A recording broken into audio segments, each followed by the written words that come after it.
amén de la inseguridad que implica un proceso de este tipo.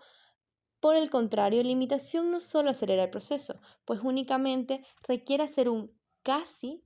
copia del mismo, sino que los niños aprenden por observación directa de hechos que realizan las personas de su entorno, es decir, en un contexto de seguridad como lo son sus padres, fuente máxima de su supervivencia. Acabo de señalar que la imitación es casi la copia de una conducta, pero no es tan fácil. El casi refiere a que propiamente el proceso de imitación del que estamos hablando no es copia idéntica de lo que el niño ve, sino un extracto específico relacionado con las intenciones y objetivos que persigue el adulto. Por ejemplo, cuando un niño de 18 meses ve a alguien coger una taza, pero ésta se cae al suelo, lo que el niño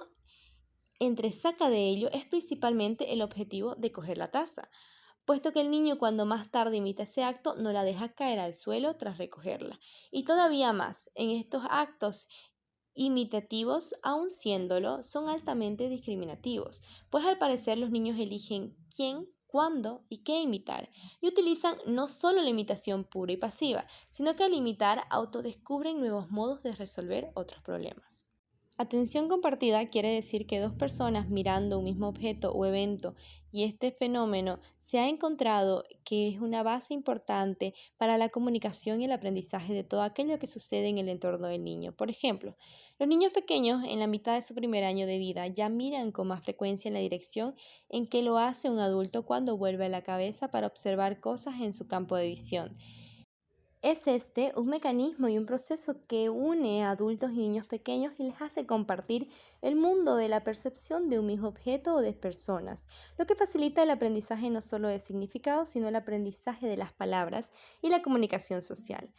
A este respecto, hay experimentos muy interesantes. Por ejemplo, en una habitación se sientan en una mesa uno frente a otro, un niño de 1 año y un adulto, y a un lado de la mesa hay dos objetos idénticos, es decir, dos objetos que tienen la misma capacidad de estimular la curiosidad con cierta distancia entre ellos, pero ambos al alcance de la vista de los dos. Si tras mirarse uno a otro, niño y adulto, de pronto el adulto gira la cabeza y mira hacia uno de los objetos, el niño inmediatamente vuelve también la cabeza y mira hacia ese mismo objeto, el que está mirando el adulto. Es más, hay experimentos mostrando que un niño de 9 meses es capaz de girar la cabeza en la misma dirección que la cabeza de un robot que aparece frente a él y al que observa.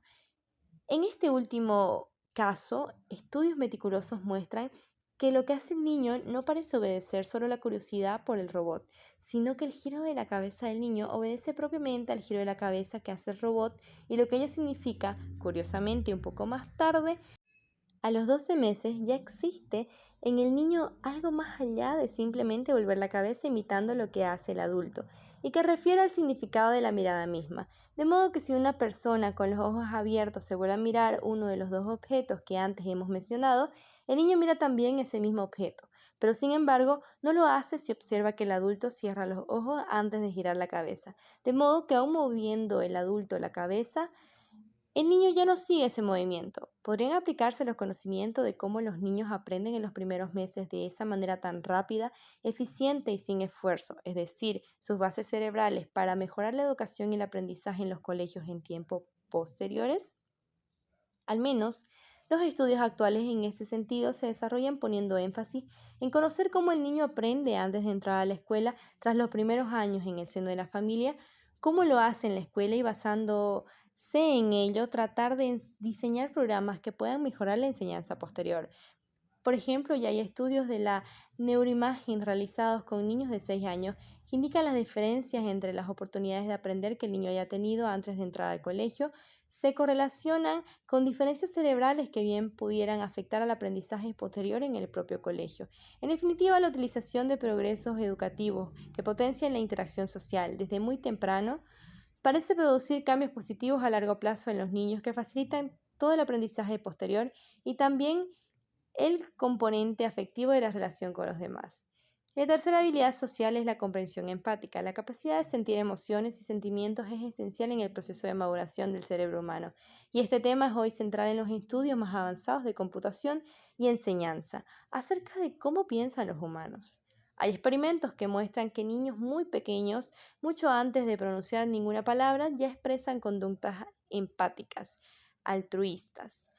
Cuando un adulto simula una herida en un dedo y finge llanto ante un niño menor de 3 años, este tiende a acercarse al adulto para consolarlo con gestos empáticos. Por ejemplo, entregarle cosas que sean muy queridas para él,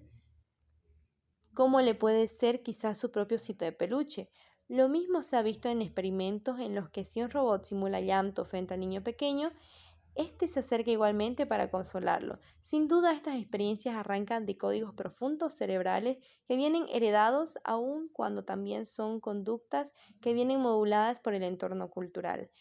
El entrenamiento y la percepción de la conducta de los otros, en particular de los padres, es más, si estas reacciones son expresadas por los adultos frente al daño que sufre el niño, se convierten en juicios y emociones morales y en conductas morales. Descubrir los orígenes de las diferencias individuales en este terreno de la emoción, la empatía y la comprensión